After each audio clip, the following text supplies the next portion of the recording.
Kowe nak berhasil ngilangi dosa gede, insyaallah sing cilik di sepuro. Mulane akidah ahli sunnah. Senajan to wong ora istighfar ora tobat, tapi nak ngudoi dosa gede ku sing cilik diilangi. Wa bistina bil kabair tufaru saghairu wa jaludu yukafiru. Wong nak berhasil ngilangi dosa gede, iku sing cilik mbek Allah napa diilangi. Tapi mau syaratnya sing cilik tetep cilik iku elek-elek catatane sing cilik. Lah ya to ben misale ngrasani 10 dina pisan kan sithik. Nah 10 dina konsisten nggih kelompok kan. Oke. Ojo terus cilik terus gak mungkin kan akumulasinya terjadi nopo? Besar. Berasa karung kok butiran-butiran cilik. Nah ini penting kalau peringatkan. Nah ulama itu harus ngomong gitu terus. Terus jengben Kanjeng Nabi wonten kitab sing jenenge nu Syikayatul Quran. Di jengben Quran sing kita waca jengben wadul teng pangeran Syikayah wadul yang pangeran mergi nasibe itu ditinggalkan. Maksudnya buatan dipedulikan. Lajeng ben termasuk Rasulullah pas sowan pangeran niku jengben teng mahsyar niku Nabi ngeluh ya Rabbi inna qaumit takhudhu hadzal qur'ana napa mahjura. Gusti nasibe Quran niku mun dimbarno. Dimbarno niki kula waca nggih teng kene tafsir sawi ngaten nggih terus njenengan ampun dadi khawarij.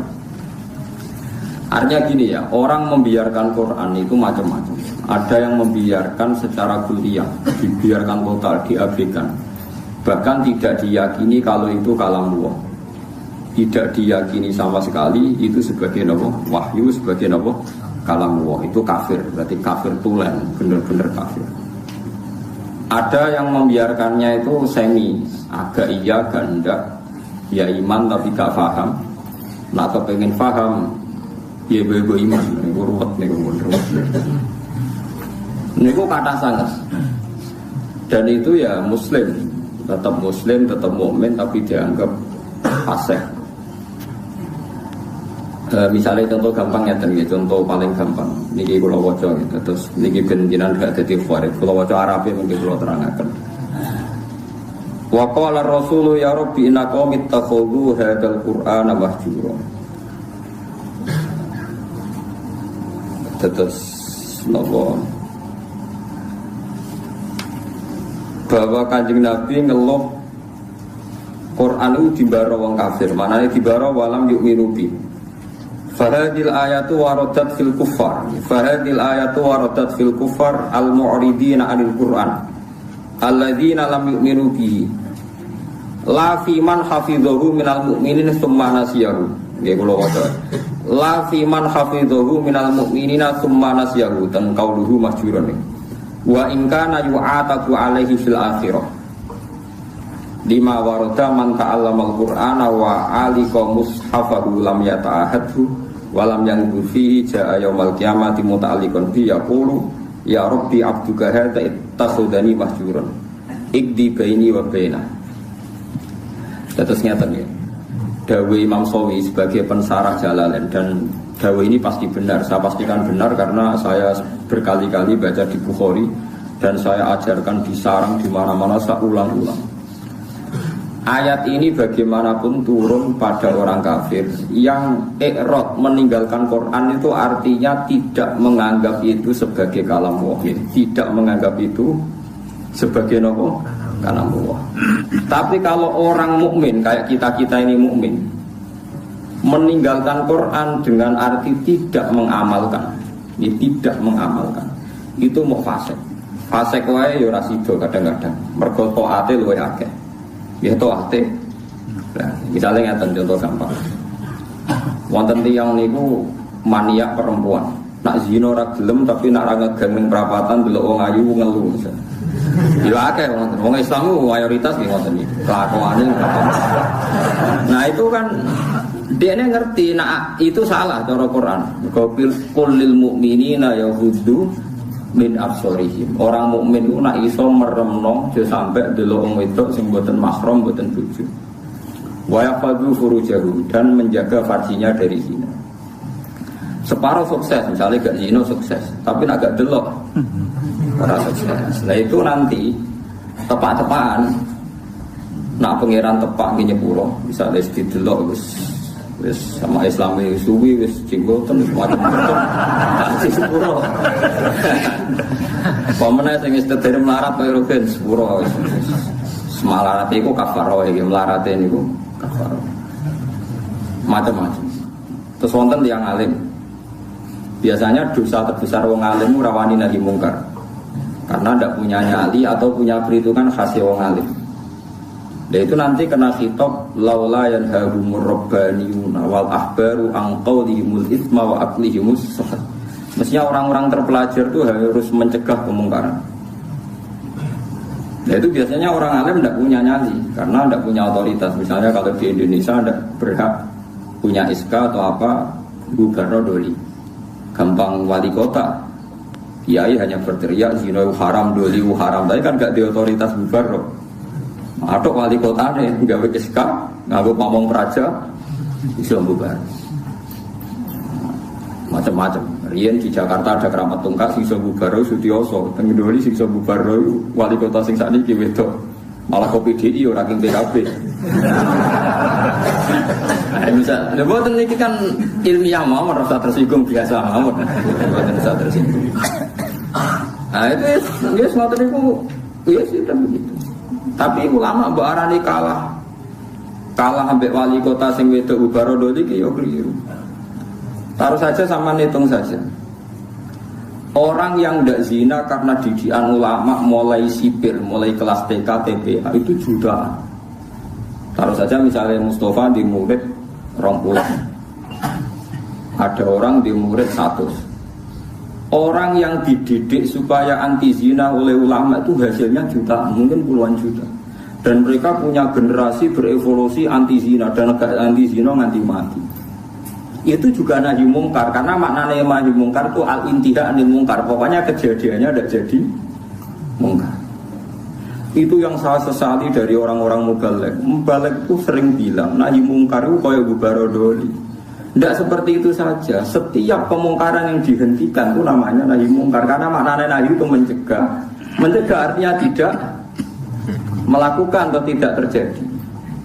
Dan itu ulama kontribusinya besar, hampir semua pondok. Misalnya kalau nembe buka niki, kalau nanti cerita tentang Pak Rumanto, kalau nanti cerita Mas Rum, dia pondok itu rasa tenanan, pokoknya ngaji, sholat semadek mulan, sebagai umum pondok. Para usaha ngasih lo santri alim, nak tepak ya alim, nak tepak ya wis. Paling tidak kelebihannya pondok pesantren itu satu, misalnya kiai ini alim, atau rapati bener, ada kesepakatan mentabukan zina. Jadi kelebihannya pondok pesantren itu ada kesepakatan mentabukan zina, mentabukan nyolong, mentabukan melakukan sesuatu yang asusila. Sehingga kita punya konsensus dengan tradisi mondok, tradisi TPQ, TPA itu ada konsensus di mana barang buruk dihukumi. Kowe ora usah bayangno ideal, contohan ideal, itu hafidhe nganti lanya. Tak dilombakno menang laris itu sudah usah begitu, tidak usah berlebihan begitu. Ini penting kolaborasi. Jadi maling juga sama. Polisi nangkap maling berarti nahi mungkar karena malingnya tidak jadi maling. Tapi jutaan orang tidak maling, yang malah nggak pernah maling pergodidiane ulama. Polisi tak nangkep sing wis tau maling, ya nahi mungkare wis kadung tau maling. Bubaro ning doli wis kadung tau zina. Kalau ulama malah didik santri, didik umat mulai cilik. Dan banyak jutaan orang yang bahkan enggak pernah zina karena didikannya ulama. Mulai sing nganggo karisma sampai sing meden-meden iso bendiris ala klamine macam-macam. Iku modele rugen sing iso nerangno. Sing iso nerangno wong tau zina wedok sok dicubles iku rene iku mungkin bagiane rugen aku ora mentolong. Wis macam-macam lah orang yang kayak penjelasan. Nah itu kalau baleni malih. Bahkan di antara akidah ahli sunnah ini rumah Allah tenang. Sampai boleh tidak cocok. Nah ini arah cocok keliru neraka sama. Iki nasib pangeran. Intas tanibu kaba iramatun hauna anhu nukafir angkum sayyatikum. Uang sing sukses ngilangi dosa gede iku insyaallah dosa cilik di sepuro. Misalnya kaya ruhin biasanya perabatan dulu itu, jadi tulis di Allah. Lipate rugen dosa. Atine angen-angen tapi ora kasil ditulis terus. Tapi dekne sukses ninggalo zina. Pokoke aku nak ndelok gelem nek zina ora ngarah. Itu iso wae ning akhirat di sepuro. Mergo barokahe ninggal dosa gede. Sale sampean gudeng mbek tangga, penggaweane ngrasani dosa. Tapi iso di sepuro mergo gak nyantet gak mateni. Jadi di semua segmen dosa kan ono kelas atas. Misalnya ra cocok nganti mateni kelas atas. Tapi nak ngrasani tok kelas ringan. Seneng wong wedok zina kelas berat. Tapi nak ndelok tok kelas ringan. Iku iso wae iso ben iku barokah ngeduwi sing gedhe, sing cilik di sepuro. Jika kamu jika kamu menjauhi dosa-dosa besar, nukafir angkum saya. Wes wong zuhud ra percaya lah piye wae ku dawuhe pangeran, piye kudu iman dan ini menguntungkan Mas. Kudu iman. Pokoke anggere hasil ngaduwi sing gedhe, sing cilik di sepuro. Tapi pertanyaannya jare Fatul masalah sing cilik iku terus wis kadung gedhe. Kan gak sida cilik. Akumulasinya kan gede. Makanya Rasulullah pas nerangno wahyu itu sempat guyon ngene jare Nabi. Kowe roh gunung jare dawuhe Nabi. Nggih ngertos ya Rasulullah. Gunung gedene ngono iku kok butiran pasir cilik-cilik. Jadi soalnya dosane rukun cilik-cilik wis dadi butiran pasir, wis dadi gunung. Lah iku mulane jare Fatul Mu'in nak narifi wong saleh iku sapa? Wong saleh iku wong sing taate luwih akeh timbang maksiat. Ora kok ora tau maksiat ora mungkin kok. Cuma masalahnya akumulasi maksiat ini kan tinggi sekali. Maksiat misalnya, contoh gampang wong melarat, sing biasa neng perapatan, maksiat itu siji, wong wedok maksiat, rasani wong sugih maksiat, engkok kasut maksiat, tukaran mbek bojo maksiat. Wes pokoke terus, nasi wong sugih maksiate iku wis padha, nang wong wedok padha, melarat sugih padha. Aneh. Wong wedok sombong, nyepelekno wong, ngabul dunyane padha. Nah itu asal kowe iso ngilangi sing gedhe iku insyaallah ana kemungkinan besar sing cilik niku disebut. Tapi syaratnya kudu tetep cilik. Paham gitu. Yo kan yo ngono syaratnya kudu tetep cilik. Mergo gunung gedhe ning kono iku kok akumulasi kumpulane butiran-butiran napa pasir. Masamu gunung apa watu sitok mboten pasir cilik-cilik. Iku ditumpuk sakmono ramene dadi napa? Gambar buaya, gambar dinosaurus itu titik akumulasi itu di gambar apa? Dinosaurus. Dan masamu gambar gak kok titik sitok. Maksudnya kayak gambar dinosaurus, gambar mobil tanker, apa kapal tanker, tetap kok titik sitok. Di itu terus sesuai jadi gambar. Mungkin ngebuki kertas entek. Ono bercak-bercak putih sing ada di gambar. Berarti agak bercak ya kan? Yang melane taktik setoat itu ora tau nglakoni dosa gede lan ora ndlurung ning dosa cilik. Itu disebut wala yusirru ala ma fa'alu mboten napa. Nah, orang seperti ini itu tidak bisa dikatakan kafir atau murtad. Hanya Khawarij secara goblok mengatakan orang ini menjadi keluar dari Islam. Mulane ahli sunnah giat ini wong Khawarij. Bahkan merangi wong Khawarij luwih apik timbang merangi wong mukmin. Timbang merangi wong kafir. Sama nak ceritaan ini, mohon kapan kudu percaya begitu. Saya pastikan kalau ini hadisnya sahih. Sayyidina Ali itu mau perang melawan orang kafir. Setelah beliau berangkat di Nahrawan, ada orang-orang Khawarij. Sholat itu khusyuk era karuan, posone khusyuk. Kalah Sayyidina Ali, khusyuk-khusyukan sholat, khusyukan poso kalah. Tapi mereka itu Khawarij. Orang Khawarij ciri utamanya adalah mengkafirkan orang Islam yang melakukan dosa besar atau tidak bermadzhab kayak mereka. Akhirnya sampai istiqlal menghalalkan orang Islam. Sayyidina Ali gak jadi perang melawan orang kafir tapi ngelawan tiang Khawarij. Terus aku apal tagnya di Sahih Bukhari di Muslim. Bagaimana mungkin saya merangi orang kafir yang bahayanya bagi kita itu musiman. Sementara saya meninggalkan orang Khawarij di antara kita dan mereka mengkafirkan kita, membunuh kita. Artinya ngeten lho. Cara logikane ngeten. Misalnya kula musuhan mbek wong kafir. Misalnya taruh saja Singapura itu negara kafir misalnya. kita harus musuh orang Islam karena orang Islam itu musuh kita. Siapa orang kafir? Kode kafir musuh orang Islam. Jadi nak rapat kita serang umat Islam. Kita serang umat Islam. Kan siapa? Darah kita itu Islam. Mau kemarin kurang ajar tenang. Kita serang orang kafir itu. Siapa kemarin itu? Mulai bersihin hati kena apa? Kemarin orang kafir itu lumayan orang kafir. Orang kafir itu nak rapat keputusannya ayo nyerang orang Islam. Berarti darah kita itu Islam. Orang kemarin musuh kita ayo serang orang. Tapi mantel dia serapatnya itu. Lalu ngono kok ora iso paham. Lho mesti cara kowe ngrungokno rapate wong kafir, wong kafir itu seneng ndi? Lho seneng wong kafir dari rugen. Perkarane rapate wong kafir sik ayo serang umat Islam. Rapate wong kafir ayo serang orang kafir.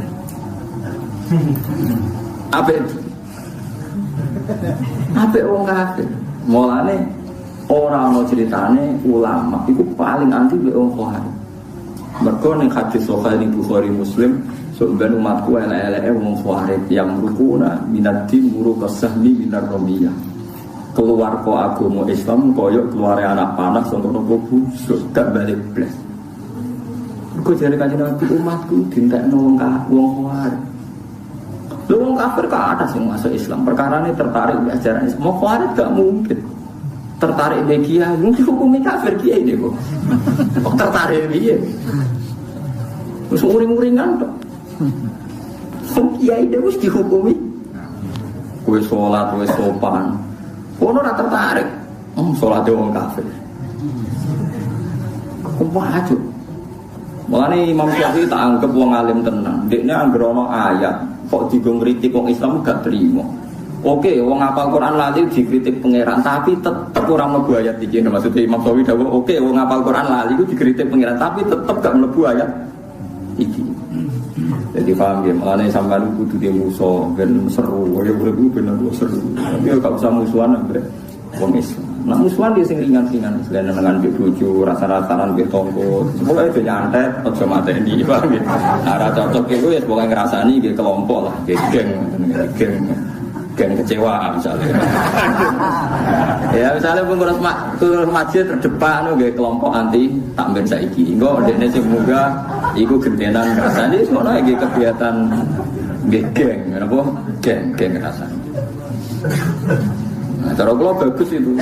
Penting rasa dihalalno barang haram, nggih ngrasani iku barang haram tapi rasa daripada jadi udun ben ngrasani wae. Sementing mboten mateni. Disebut napa intas dan ibu kaba ibamatun hawana anhu nukafir angkum sayatikum. Kowe nak berhasil ngilangi dosa gede, insyaallah sing cilik di sepuro. Mulane akidah ahli sunnah senajan to wong ora istighfar ora tobat tapi nak ngudoi dosa gede ku sing cilik diilangi. Wa bistina benil kabair tufaru saghairu wa jaludu yukafiru. Wong nak berhasil ngilangi dosa gede iku sing cilik mbek Allah napa diilangi. Tapi mau syaratnya sing cilik tetep cilik itu eleng-eleng catatane sing cilik. Lha iya to ben misale ngrasani 10 dina pisan kan sithik. Nak 10 dina konsisten nggih kelompok kan. Akeh. Ojo terus cilik terus gak mungkin kan akumulasinya tetap jadi nopo? Besar. Berasa karung kok butiran-butiran cilik. Nah, ini penting kalau peringatkan. Nah ulama itu harus ngomong gitu terus. Mulane Imam Bukhari dalam juz sekawan termasuk babu kita lil khawarij, babu kita lil khawarij itu beliau pertama mengutip dawuh Ibnu Umar ngendikane Sayyidina Umar wa kana yarahum syirara khalqillah. Ini dawuh Imam Bukhari. Ibnu Umar berpendapat elek-eleke makhluke pangeran khawarij. Alasannya kenapa mereka? Kalau apal persis teks teng Bukhari. Intolaku ila ayatin nazarat fil kufar faja'aluha alal mu'minin. Orang khawarij itu senengane golek-golek Quran. Sebetulnya ayat itu turun kanggo ngritik wong kafir, faja'aluha alal mu'minin, tapi ayat itu kemudian dipakai untuk mengadili orang Islam. Ya taruh aja sing masyhur gini, kita ini kalau ada orang maling kan di penjara. Maling di penjara. Orang zina juga di penjara misalnya gitu. Orang pembunuh di penjara. Muatan itu terus dihukumi wong kafir, alasannya ini pakai hukum liyane hukum apa? Wa malam yakum bima anzalallah fa ulaika humul kafir. Orang yang pakai hukum liyane Allah dianggap kafir. Hukumnya Allah itu potong tangan, bukan di penjara. Padahal kita ini tidak pernah mengatakan kalau penjara itu hukumnya Allah, kan tidak mengatakan. Cuma kita tidak punya otoritas. Memang maling itu kita ketok tangannya, tapi kita tidak pernah mengatakan kalau penjara itu lebih baik ketimbang dipotong tangan. Dan kita tidak pernah bilang kalau hukumnya Allah itu nggak efektif, nggak manusiawi, tidak pernah bilang gitu. Cuma kita hidup di negara yang nggak motong tangan, ya kita bilang biro-biro malingnya dikasih Nobel. Yes, tapi jangan pernah mengatakan penjara itu lebih manusiawi ketimbang motong tangan. Nah, itu kafir tenan, karena kamu keputusan manusia kamu anggap lebih baik ketimbang keputusan Tuhan. Kita semua ngomong kita tidak berdaya untuk mengimplementasikan potong nopo. Mana ada orang, ini cerita tenggene kitab Hayatus Sahabah, ada orang Mesir dia sok suci protes tenggene Amr bin As bahwa Anda mimpin. Pertama kali gubernur Mesir itu Amr bin As, makanya masjid tertua di Mesir itu masjid apa? Amr bin As. Itu dulu kan termasuk wilayah gubernuran Umar. Umar mimpin dari Madinah, Mesir dulu provinsi. Wong ada dikirin Al-Qibti, napa? Al-Qibti. Mulane Maria Al-Qibtiyah. Wong sakniki darane Egypt mana napa Qibti. Aniku seorang yang sok suci itu bilang ke Amr bin As, kamu itu tidak melakukan perintah Quran. Dilaporan yang Umarnya dua orang ini datang ke Sayyidina Umar. Datang ke Umar bahwa pemerintahan Amr bin As itu tidak melakukan hukum-hukumnya Allah. Sama Umar ditanya, apa kamu baca Quran min awali hatta akhirih? Apa kamu baca Quran dari awal sampai akhir? Ya baca, ya Amirul Mukminin saya baca. Apa semua yang ada di Quran sudah pernah Anda lakukan? Ya sebagian tidak saya lakukan. Kenapa Anda dulu orang lain melakukan semua, kamu sendiri tidak? Sebagian tidak kamu lakukan. Loh mungkin. Ya misalnya kata Ruhin yang tadi perintah haji deh nih, sebetulnya Gusti nak foto haji barat buat derek-derek. Uang melarat tuh paling melanggar perintah pangeran, haji ora, zakat ora, ayo bener. Padahal itu haji perintah pangeran, zakat perintah. Lah kok ora iso bantah kula ngono. Ora haji kan manis tato ailai sabila, lah zakat ora ono manis tato ailai sabila. Zakat ono aturan wa atuz zakat manis tato ilaiha sabila. Ora pokoke zakat itu tanpa syarat. Nah kaji ta ono syarat. Akeh jihad ngono wong kafir, wong larat iso nglakoni. Wong meneh wa'id lahum mastata'tum min quwwati wa mir ribatil khairi turhibuna bihi aduh. Wong Islam kudu kuat, saking kuate nganti menggentarkan musuhe pangeran. Wong melarat sing kukar-kukur iso getar musuhe pangeran. Ora